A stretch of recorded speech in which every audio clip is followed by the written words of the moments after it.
పిడుగుపాటుతో ఓ వ్యక్తి మృతి చెందిన సంఘటన చిన్నశంకరంపేట మండలం సూరారం గ్రామంలో చోటు చేసుకుంది. గ్రామస్తుల కథనం ప్రకారం వెల్దుర్తి మండల కేంద్రానికి చెందిన పానిగంటి మైసయ్యతో పాటు మరో ఇద్దరు వ్యక్తులు దరిపల్లి గ్రామానికి చెందిన ఓ రైతు వ్యవసాయ బోరుబావి మరమ్మతుల కోసం సూరారం గ్రామ శివార్లోకి వచ్చారు. ఒక్కసారిగా మేఘావృతమై ఉరుములు మెరుపులతో కూడిన భారీ వర్షం రావడంతో వారు చెట్టు కిందకు వెళ్లారు. ఒక్కసారిగా భారీ ఉరుములు మెరుపులతో పిడుగుపడటంతో మైసయ్య అక్కడికక్కడ మృతి చెందారు.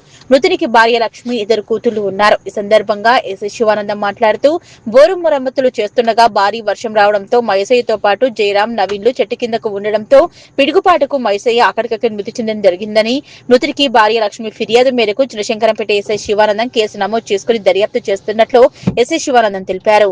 పోస్టుమార్టం నిమిత్తం మృతదేహాన్ని తూప్రాన్ హాస్పిటల్కు తరలించినట్లు ఎస్ఐ తెలిపారు. శంకరపేట మండల ప్రజలకు నమస్కారం. దరిపల్లి గ్రామానికి సంబంధించిన శివకుమార్ అనే వ్యక్తి వ్యవసాయ పొలంలో బోరు మోటారు ఖరాబ్ అయినందున దాన్ని రిపేర్ చేయడానికి వెల్దుర్తి వాస్తవ్యుడైన మైసయ్య, జయరాం, నవీన్ అనే ముగ్గురు వ్యక్తులు రావడం జరిగింది.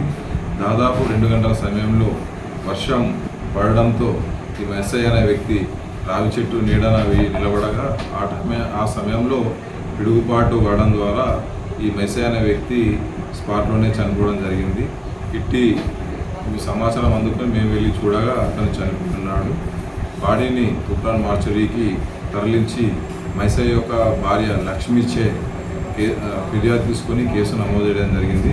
మండల ప్రజలకు తెలియజేయండి ఏమనగా ఈ భారీ వర్షాలు పడేటప్పుడు పెద్ద చెట్ల కిందకి కానీ మరియు ఎలక్ట్రానిక్ స్తంభాల వద్దకు కానీ వెళ్ళకూడదని కోరుతున్నాను.